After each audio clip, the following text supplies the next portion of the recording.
kita mulai tokoh ini.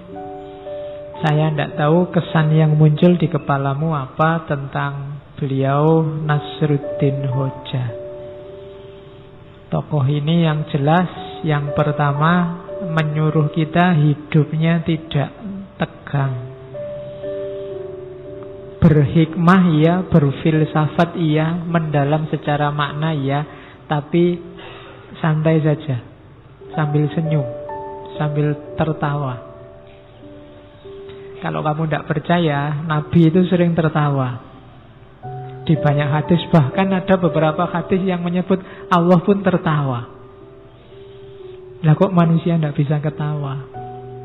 Ya meskipun istilah Allah tertawa itu kan nanti ada beda pendapat. Kalau di kita yang Sunni pokoknya bila kaifa, tapi Allah tertawa. Kan ada cerita Allah tertawa, misalnya besok ada laki-laki terakhir yang keluar dari neraka menuju surga. Mungkin dia lihat surga dari jauh terus tertarik. Ya Allah, mbok aku dekat saja sama surga sudah senang. Ya sudah mendekat.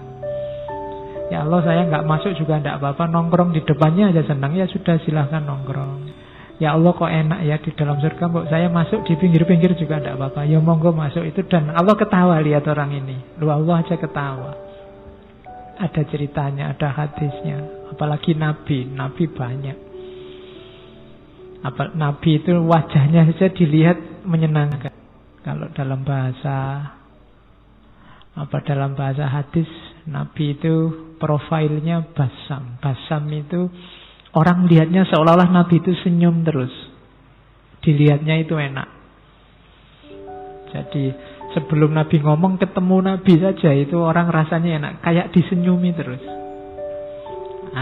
Kalau kalian kan mungkin ada di antara kita yang kebalikannya malahan. Nonton wajah itu pengen muntah. Ada yang gitu, nesunan, ngamuan, itu kan tidak enak. Kalau Nabi basam. Oke, kepada siapa saja. Makanya orang Islam harus bisa ketawa. Jangan ngamuk terus. Saya ngutip sedikit itu sebenarnya ada di pengantarnya Nasruddin Hoja. Saya lupa profesor yang nulis, tapi itu diambil dari kitabnya Abu Hayyan At-Tauhidi, Al-Bashair wa Dakhair. Jangan engkau jauhkan dirimu dari mendengar sesuatu tentang kejadian sederhana yang lucu-lucu. Jadi kalian nonton yang lucu-lucu tidak apa-apa, nonton komedi tidak apa-apa. Sebab termasuk juga yang lucu-lucu dalam hidupmu. Hidupmu itu lucu, banyak yang lucu. Cuma kamu membacanya terlalu serius. Sebab bila engkau tidak mau memperhatikannya, pemahamanmu akan picik dan watakmu menjadi kurang tanggap. Kalau kamu tidak bisa menangkap betapa lucunya hidupmu, katanya Abu Hayyan, kamu kurang peka terhadap hidupmu. Hidupmu itu lucu, ngapain kamu stres? Ngapain kamu sumpek? Itu lucu. Tidak lulus-lulus ujian, lucu. Ya kan? Kemudian apalah diputus pacar, jane ya lucu. Wong masih pacar aja diputus, kamu kok nangis sampai segitunya. Malah enak kamu bisa nyari lagi, nambah pengalaman. Kalau kamu nangis itu jane ya lucu. Banyak yang lucu-lucu dalam, apalagi coba kamu baca peristiwa-peristiwa politik hari ini, itu jadi lucu. Cuma barang lucu itu kamu kok ketemunya malah marah. Harusnya kan ketawa. Tapi hari ini orang membacanya jadi marah-marah. Katanya Abu Hayyan bilang, kau tidak mampu menikmati segarnya komedi, segarnya humor, segara kelucuan, awan kelabu kehidupan yang serius bahkan menghancurkan dirimu. Wah, susah. Merengut terus juga hidupmu akan hancur. Tidak enak. Wong kita oleh Allah diizinkan, diberi kesempatan hidup di dunia ini kan untuk bahagia, untuk senang. Maksud Allah nyuruh kita sumpek, nyuruh kita sengsara? Kan enggak. Gembiralah. Hidup ini menggembirakan. Jadi tertawalah. Ini filosofi yang dipakai oleh Abu Hayyan At-Tauhidi dan Nasruddin Hoja nanti gayanya semacam ini. Makanya saya sebut Muslim alternatif.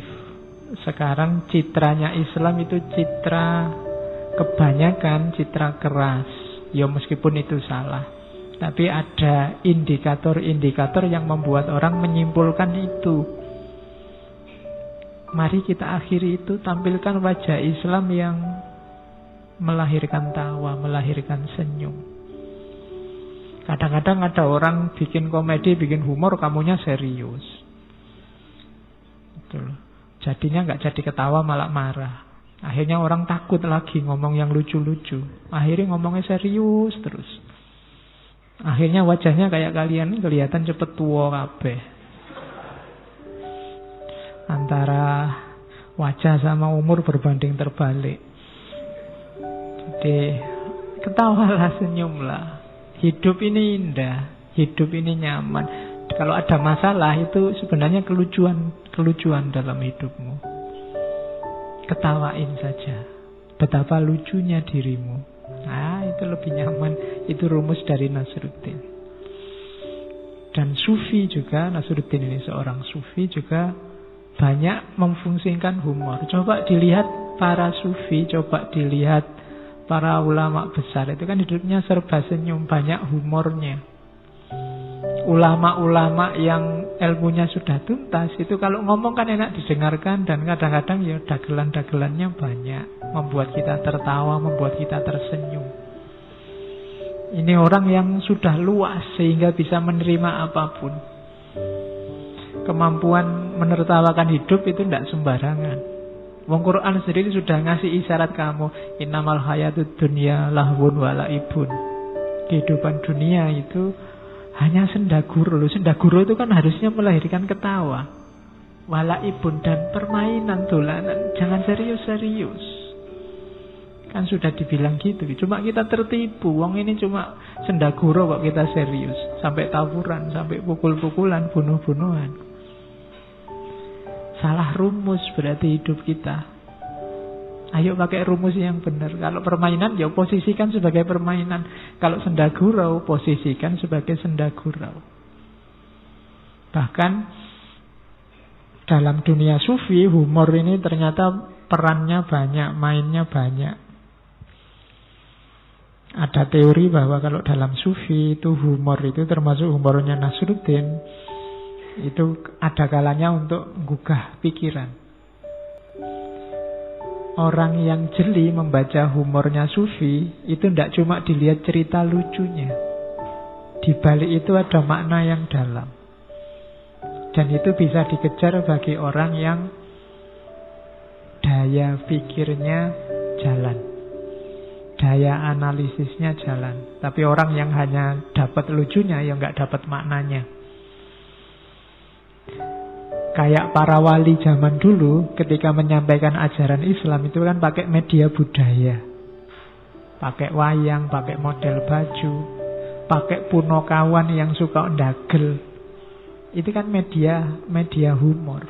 Kalau para wali yang dalang, meskipun punokawan, meskipun ada Semar Bagongnya, ada limbuannya mungkin, tapi lucunya pasti ada maknanya.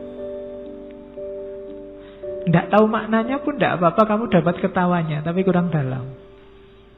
Ketawanya sudah dapat, cuma dalamnya. Dulu waktu di antara yang diperdebatkan Sunan Kalijaga sama Sunan Giri kan itu, Sunan Giri orangnya serius. Kalau Sunan Kalijaga maunya, ya sudah kita ambil pelan-pelan. Lah nanti kalau umat tersesat, enggak kalau tersesat. Wong ini, umat Islam ini kan akalnya jalan. Lama-lama mereka juga ngerti rahasianya. Lama-lama juga mereka bisa belajar sendiri, tahu yang benar. Sekarang biar mereka tertarik dulu lah pakai media-media budaya, termasuk pakai humor. Kalau ada ustadz atau ulama atau kiai ceramah yang tidak ada humornya sama sekali kan, ya paling kamu ngantuk, paling hadir sekali 2 kali, besok nyari alasan kalau diajak. Penariknya kurang, pemicu berpikirnya kurang. Maka fungsinya humor dalam sufi yang